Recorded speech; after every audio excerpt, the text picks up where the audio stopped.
Welcome to another episode of RfR Deconstruction Stories. I'm Rob Palmer, and I'm an ambassador and helpline agent for recovering from religion. Often someone reaching out to us on the helpline for support asks the agents who's helping them to tell them where they stand on religious matters. They want to know about their religious background or hear about their deconstruction history. Well, personal disclosure is discouraged on our helpline. So this series is intended as an online resource for people with those questions about our volunteers. Now the agents can say, hey, go take a look at the RfR Deconstruction Stories playlist on the Recovering from Religion YouTube channel. And hopefully these interviews will also be helpful for anyone else who happens to stumble upon this series on our YouTube channel. In this episode, I'll be talking with Executive Director of this organization, Gayle Jordan. Welcome, and thanks for agreeing to do this with me. Thank you, Rob. I'm delighted that you have created this. I think so much of the growth of recovering from religion has been this kind of organic outgrowth of what the needs are. And I see that you've stepped up and you've put this together, and I'm delighted that you are putting the work in to put these videos, make them accessible. I agree with you. People want to hear the stories, and what a clever way to do it because as you said, we really strongly discourage self-disclosure on the helpline because we want it to be about the clients who've reached out. And so what a great solution to a known problem. Yeah, and it was actually initiated because unusually, it doesn't happen all the time, but it was two calls in a row. 2 calls in a row. Somebody's, tell me about your background. Yeah. So it's like, okay. So, Gayle, what is your background with religion? You're the executive director of this organization that helps people transition out of religion or deal with trauma from religion. What was your own background story? How did you get involved with this? Oh, my goodness. If you don't come from a religious background, that's a simple question. And if you do come from a religious background, it's a big question. There's lots of branches of that. There's usually a sequence, and mine is no different than others. My background is no different than thousands of other stories that are out there. I grew up in a religious home. Our particular flavor was Southern Baptist, and it's standard Christian doctrine. You need salvation because you're a sinner and you're imperfect, and you need the salvation of Jesus, and God has offered his son, and then he died on the cross, and then that forgave your sins. Somehow that all made sense to me, and I accepted it. I was a relatively compliant kid. Can you explain? No, whatever it is you're going to ask. No, I just hear so many flavors of Baptist, Southern, Western. Are there big differences in those denominations? Did that matter to you? Yes and no. Southern Baptist is the one with which I'm the most familiar. And of course, it's a massive convention. Their numbers are dropping, but it's a massive convention, and there's a hierarchy, and there's board, and there are requirements for you to be a member church of the Southern Baptist Convention. Your money goes to a pool, a certain amount of your money. If you give your money to your local church, the majority of it stays in your local church, but a percentage of it goes to the larger convention. Anyway, yes and no. Within those denominations, they would tell you this. There's big differences. When you look at it from this side, there's not much difference between them. And people who are familiar with their own will tell you, how theirs is different and how this is better. And we have a doctrine called once saved, always saved. And there's other Baptist churches that have a doctrine about baptism, that if you make your confession of faith but not been baptized, it doesn't quite count. It's just... Well, tell me about this once saved, always saved. I've never heard. Isn't that an interesting concept? Yeah, that's very common in ours. You can go and kill somebody or whatever? You can reject and shout from the mountaintops that you reject your salvation. You say, I once believed this, I do not believe this anymore. You cannot lose your salvation. So in a poignant way, when I deconstructed and deconverted, my very religious parents told me that they took comfort in the theory, in the theology of once saved, always saved, because, and my children were, I'll tell the whole story. My children were also deconverting, and my 2 religious parents pitifully said that was the relief that it gave them to know that we were not losing we couldn't lose our salvation.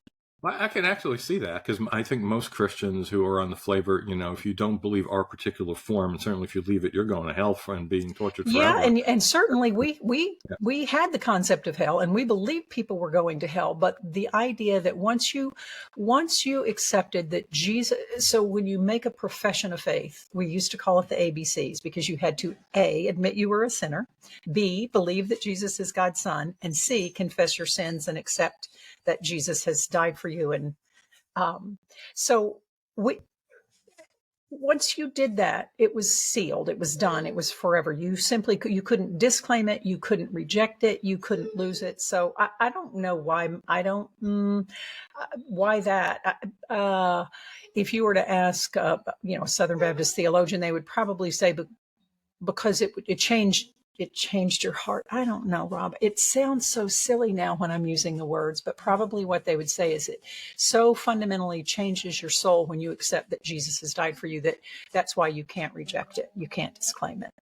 But it doesn't claim that you can't do any evil then, does it? I No, mean, no, you can kill people, you can blow people up, you can do all kinds of wow. horrible sins, but you can't lose your salvation. You'd still. So what? Wow. I guess I'm putting my Southern Baptist goggles on. I guess what we would say is, you can be further away from God, and you can, be fractured in the relationship, but you can't lose your salvation. Oh, And are what you? that. So I had a religious friend who told me, I think she was Eastern Orthodox, Russian Orthodox, something like that, and she believed there were different levels in heaven. So like Hitler, like if he, yeah, I asked her if Hitler, where's Hitler? I said, well, Hitler's in hell. Well, but what if he came to Jesus the On his moment deathbed, right, on his right. deathbed? No, he wouldn't do that. I said, no, hypothetically, what if he did? Right. What if he did do that? Where is he? Oh, he's in heaven. I said, he's in heaven with that. No, he's at the lowest level of heaven. She said, I don't know where that came from.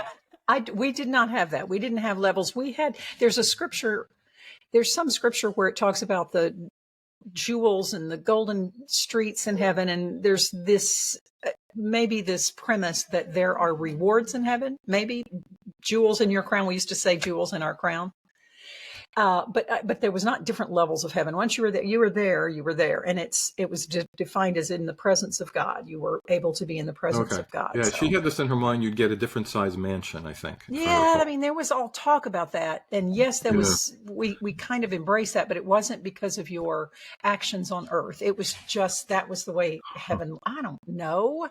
As I said, Rob, in the time, it was. Okay, so what made you start doubting this? Okay, so my story is, I had 4 children real close together. I had 2 boys less than 2 years apart, and less than a year and a half later, I threw doubles and had 2 girls, one of which is Glenda, who you know from recovering from religion. You'll probably do her deconversion story. I had all 4 of my. I have suggested that she might be coming up. Yeah. Yes, she will. She will. I had all 4 of my children in 3 years, which was awesome. It was a little, busy. So as we raised the children, I was married to a religious man who shared the same faith that I did, and we were very compatible with child rearing and money management and the life, all of it. It was very good, very good. When the 4 children got to be young teenagers, they started to have questions that young Christian teenagers have. And I expected that. I was kind of prepared for it. It was the usual, why is the Bible so anti-science? And I was also, I was college educated at the time, and I stressed education in the lives of my children, and they were full of wonder. And we would go to the library this was pre-internet, to find if we had found a new bug, and we wanted to research it. So I placed a real high premium on education, so that when they started asking their questions, why is this is, and Glenda, her questions were, it was such a, God was so evil with killing people that didn't agree with him, and smite all the people in this village, and it was just the cost of doing business. And so each of the children, according to who they were, had different struggles with it. And because they were all sort of hitting this teenagerhood at the same time, and we were very close. And so the kids came to me with their questions, and I said, and I was ready for it. I was all very progressive Christian mom. And I said, let's see, those are good questions. Let's ask. And so we went to our pastor and our youth minister and our Sunday school teachers, and we went out and we asked the questions, and we came back together. And when you have questions like that in mainstream Christianity, there are responses to it.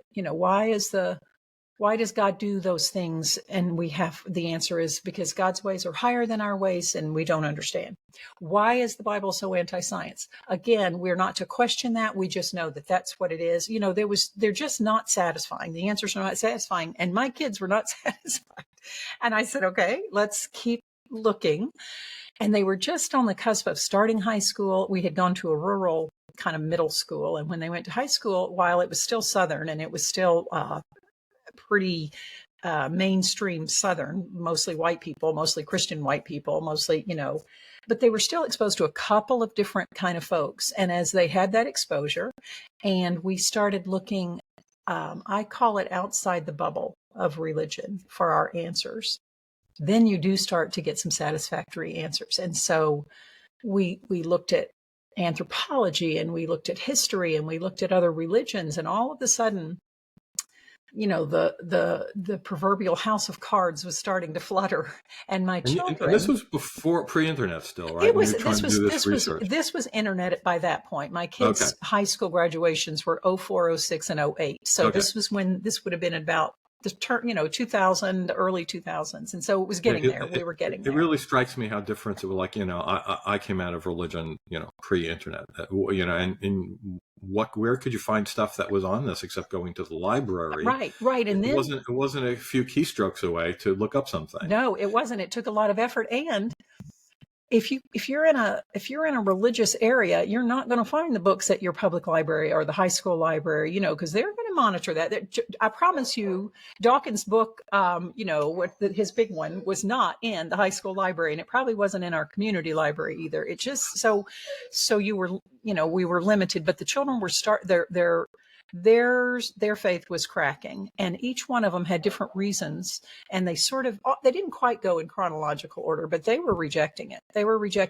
And I was hanging on because first of all, I still believed it. And secondly, I just couldn't see, I didn't have exposure to people who lived lives without faith. Everybody in my community, everybody in my extended family, I simply didn't. I mean, I'm sure I knew an atheist. I just didn't know that I knew an atheist. And so I didn't have exposure to how these children were going to thrive, because I was in I was in the Southeast. And as I said, everybody in my vicinity was a believer. The only atheists I knew were from back in college, and they were angry and tatted young white men. I don't know. It was just, that was on me. But I was so concerned about my children's well-being that I was kind of struggling against it. I wasn't fighting with them, but I was fighting to keep them in the faith.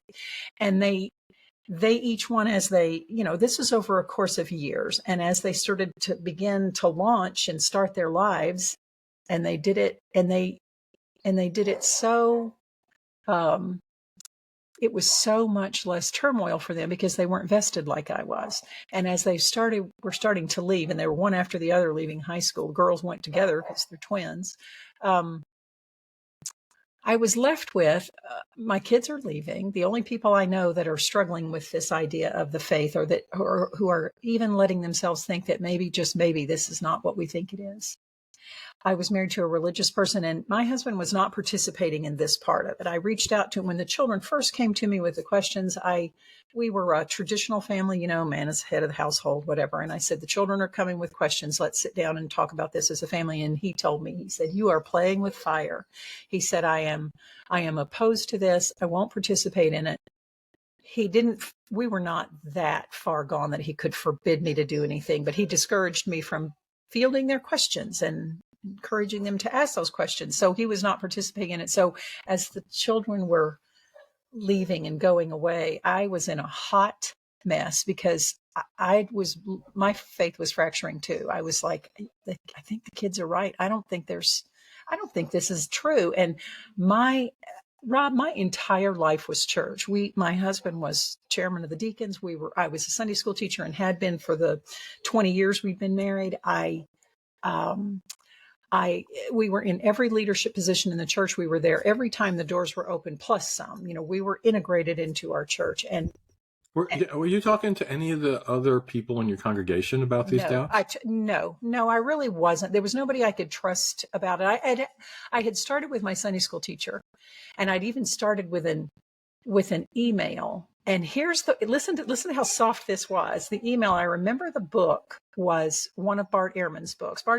I had read Bart Ehrman when I was a believer because I was interested in the history, because when the beginnings of his books was about the history of the Bible. And, he went through his deconstruction in the middle of not in the middle, but somewhere along the line. And so I reached out to my Sunday school teacher and I said, I'm interested in these Bart Ehrman books. Can we talk about these in Sunday school? And he sent me an email back. I wonder if I could dig that up out of my email that said listen to this. He said his go-to for asking questions about whether or not a book was moral and God-centered was James Dobson. And James Dobson said, stay away from Bart Ehrman. And he said, so we're not. So, I mean, that was the kind of response I would have gotten had I reached out to anybody in my church. And even though these were my close friends, these were my closest friends, I just didn't go to them. I was relying so much more heavily on my kids because they were so much more interested in the answers and they were so much more reasonable, and I didn't have to worry about the judgment. And so as they were leaving and I was losing that, and I wanted them to launch. I wanted them, they don't have to be my support group. It was all happening. And so whether or not you want it or not, whether you want it or not, kids losing your support group. They're growing and leaving. And I was, kind of pulling back from church a little bit. And I finally, and as I said, so the girls graduated in 2008, and then that we did have internet by then. And I visited I don't even know if this site exists anymore. I should have verified that before we had our conversation. It was called Atheist Nexus. And there was 2 different websites. There was one that called Why Won't God Heal Amputees? And the other was something about praying to a milk jug. I don't know if you remember any of these. This was early internet atheism. And they just profoundly affected me. The whole praying to a milk jug is, do an experiment, pray to a milk jug, pray to God and see what the results are. And then the Why Won't God Heal Amputees? I just loved the premise. Why won't God heal amputees? He only works these miraculous recovery, health restoration when it's unverifiable and it's, but why not heal amputees? And then there's a whole series of answers. Well, because maybe they were amputees because they were in a war and God didn't want whatever. Maybe they had sin in their lives, whatever. It was still just such a fundamental premise. And so as the children were leaving, I was losing the faith. And so I had this reckoning with myself, and I decided I loved my life. I loved my husband. I loved my church. I loved my community. I loved my friends. And I thought, I can do this. I can fake it. I cannot. And I was even teaching Sunday school. I can do this. And that was, as I reflect on it, and the children know that I say this, that was the worst year of my life. That was worse than the next year, which was the fractured deconstruction year, because I was miserable. I was drinking a lot. I was looking for answers. I was every week having to go into that Sunday school class and teach those lessons. And so it took about a year for me to say, I can't do it anymore. And I told my then husband, and I knew it was coming. I mean, I knew what was coming. He had made it clear, there's this passage about being unequally yoked, and I just knew what was coming. I knew what was coming in my community. For people who don't know that, what does that passage say? That you're not supposed to marry an unbeliever because you're unequally yoked. If you think of oxen and they're supposed to be pulling the cart together. I don't know. I'll have to look it up. But I know that the phrase is unequally yoked. And so he used that, he said that one to me, and it was unfixable. We went to marriage counseling, but it was a deal breaker. So then started the whole kind of couple of years process of coming out to everybody, telling my family, losing my community because I'm not going to church anymore. And my friends, it's not that we didn't have dogma that they weren't supposed to associate with me. Some religions have that. Mormonism has that, Jehovah's Witness have that, but we didn't have that. It's just that we didn't know how to bridge the gap. They didn't reach out to me. I didn't reach out to them. It was awkward. So I had also been simultaneously planning when my children ever were grown. I had this idea. I got married. I wasn't too young when I got married. I'd already graduated from college, but I always wanted to go to law school. So the timing was perfect when this whole thing went down, that was what I was going to do. I was going to turn all my focus and energy and go to law school, which is what I did. And so that helped my transition. But anyway, that was kind of a long rambling story, but it was my children. It was my children who took me out. I was kicking and screaming in the beginning, but it was my children who led the way out. And now all four of my children are active non-believers. They're involved in their communities and politics and everything that they do. And I can't tell you how often I will take a call from somebody whose spouse doesn't even know they're questioning. yeah, Maybe they started to bring it up once and then yep, they got bad results and they stopped doing that. yep. I actually had somebody who was calling from his garage on his cell phone, talking very Oh, quietly because he couldn't have his wife hear him talking about this I subject. know that feeling. Yeah, and yeah, and they're really questioning what's going to happen to their marriage.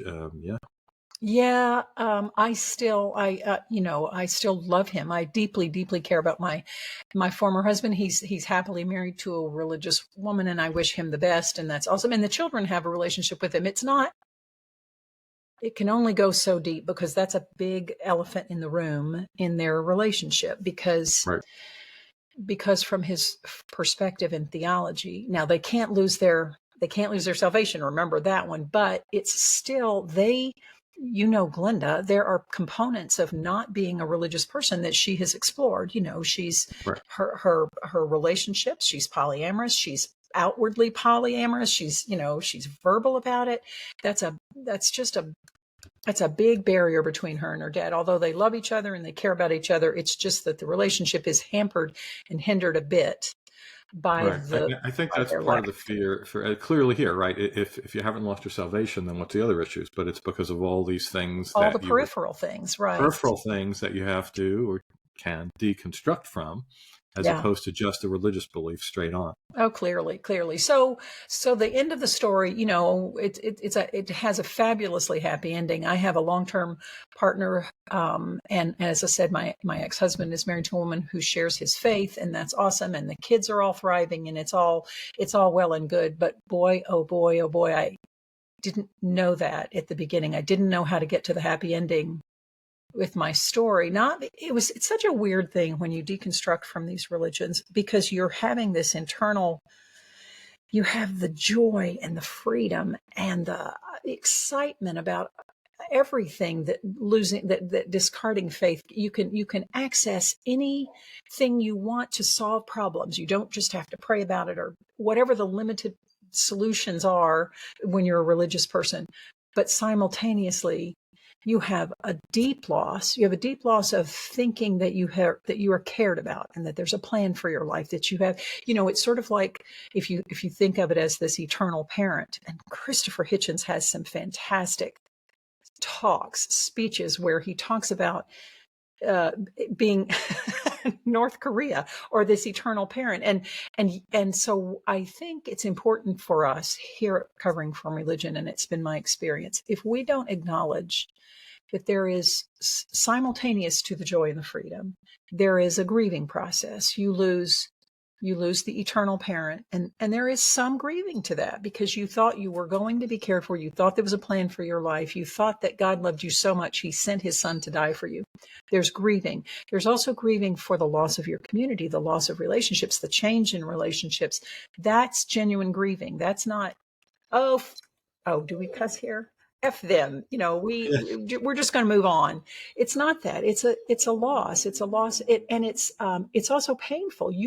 You cause pain for the people who care about you. My Yeah, parents yeah. cared deeply for me. My brothers cared deeply for me. And when I deconstructed, their pain was real too. So And especially, I would say the majority of Christians who do believe now they're going to hell and going to be tortured forever because yes, they've but left that's their true. religion. That's true because a lot of faiths do believe that if you reject it, then you are going to go to hell. That wasn't what my faith does. That gives me zero comfort because I don't believe in any of it. But it makes a difference if that's what you think it is. So it's important for us if we don't acknowledge that, it's cavalier about the process. We here at Recovering from Religion, yes, we want to celebrate with you. We want to share in the joy of this newfound, not just freedom, but a great many of us, this exposure to science that we never had, and the wonder of science. There's so much joy. Seth Andrews did a fantastic video where I used the expression, there is so much more light and air and space on this side. And yet at the same time, if we don't acknowledge that there is a grieving process and there is some sorrow and we leave behind a trail of pain, I think we do our clients a disservice if we don't recognize that. So you didn't ask me that specific question, but it's on my mind often as our clients come through. What a humbling privilege it is. And I know you experienced this too, Rob, of watching them work through it. We have so many different programs. We have our online community. We've got our support groups. We have the Helpline. We have our RfRX on Monday nights. There's so many different ways that we actually get to know our clients, a great many of them, and watching them make progress and seeing the conversations unfold in the online community of the progress they're making. And they're not without the pain and the sorrow, but it's just, we have to recognize it's a mix. Now, having said that, I've been on both sides of it.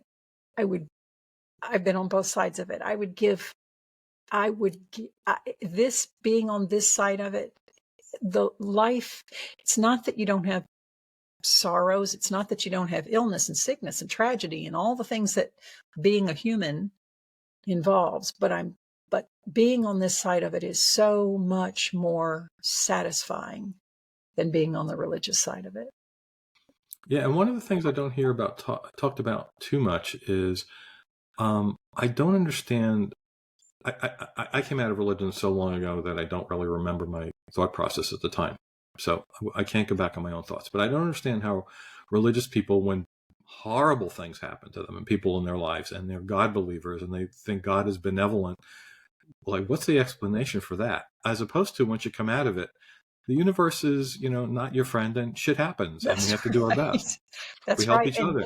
And I'll tell you that phenomenon that you just described, that fucks with your head. If your child has been killed and you're a believer, you have to know that God could have intervened and didn't.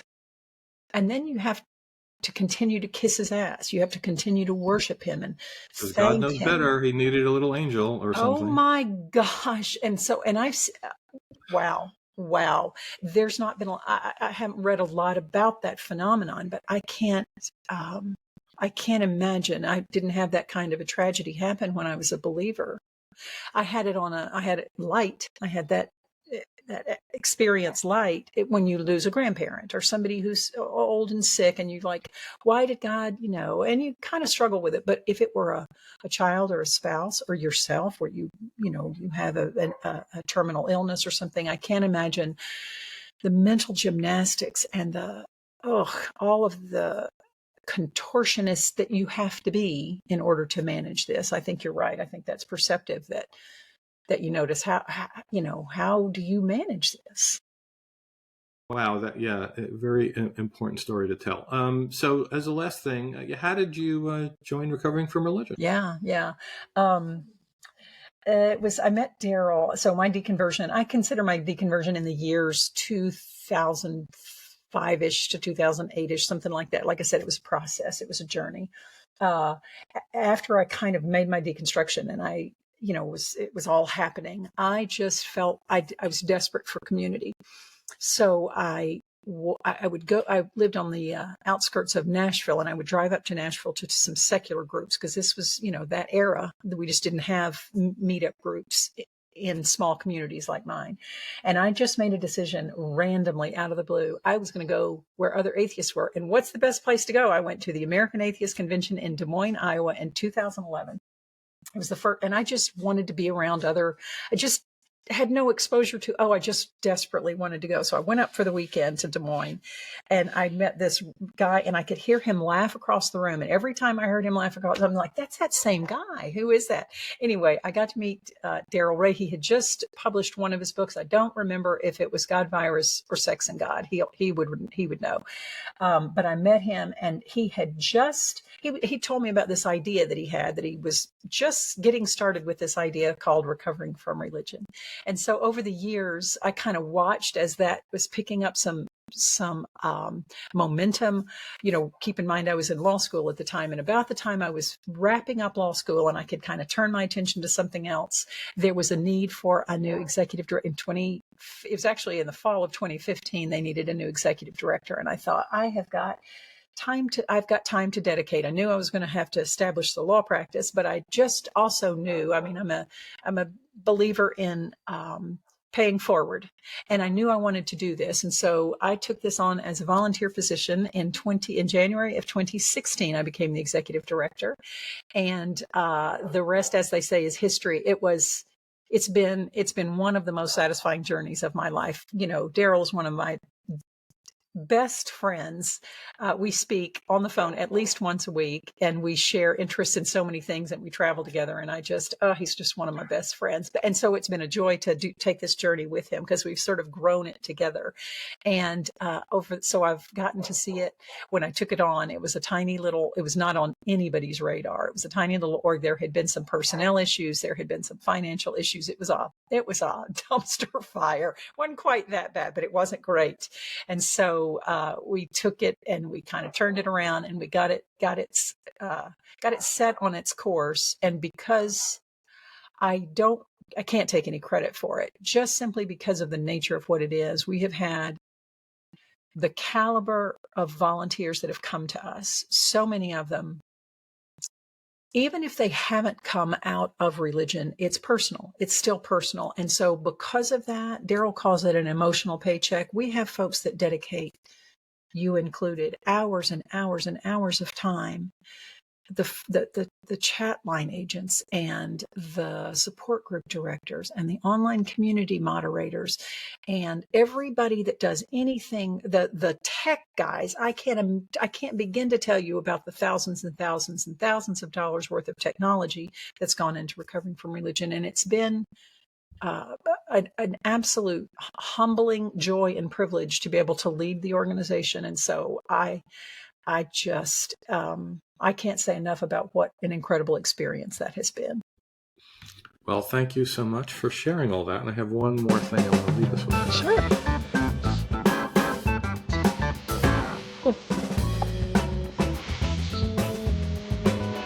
Yes, it is, and it's not just any old birthday. It's my Medicare birthday. So good on me. Now who knows where that's going. Just about I've had the ACA for 15 years since my divorce. I've had the ACA for 15 years or more, maybe closer to 20. And just about the time that's kind of hot mess, then I come into Medicare. Maybe it's going to be. Thank you for recognizing my birthday. It's a fantastic day. I have board meeting today, but because these 8 people are among my best friends in the world, it's not even a chore. It's a delight. So I'm looking forward to it. But thank you for the birthday wishes. Yeah, I just happened to see that on Facebook just before I logged on here. So there we go. All right. So thank you again for sharing your story. Thank you, Rob, so much.